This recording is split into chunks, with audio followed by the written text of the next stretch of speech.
విజయవాడలో రెస్క్యూ ఆపరేషన్ను సీఎం చంద్రబాబు నాయుడు స్వయంగా పర్యవేక్షిస్తున్నారు. బాధితులను ఆదుకునేందుకు అన్ని చర్యలు తీసుకుంటున్నారు.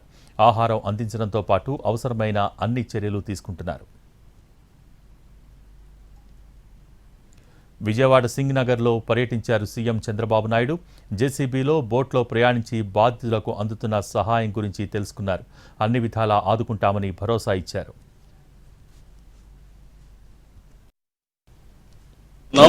ట్రాఫిక్ కూడా కంజెషన్ ఉంది, అన్ని రెగ్యులేట్ చేస్తున్నాం. చివరి ప్రాంతానికి కూడా వెళ్లాల్సిన అవసరం ఉంది. కొంతమంది పేషెంట్ కూడా ఉన్నారు, పిల్లలు ఉన్నారు, కొంతమంది ముసలోళ్ళు ఉన్నారు, వాళ్ళు కూడా తీసుకురావాలి. ఎవరు కూడా ప్యానిక్ రియాక్షన్ అవసరం లేదు. అందరూ ఓపీ పట్టండి, అన్నీ చేస్తానని అప్పీల్ చేస్తున్నా. ఇక్కడే ఉంటా, కంట్రోల్ రూమ్ని యాక్టివేట్ చేస్తున్నా.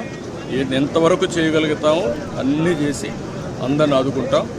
110 పైన బోట్లు పనిచేస్తున్నాయి. అదే మాదిరిగా 4-6 హెలికాప్టర్లు వస్తున్నాయి.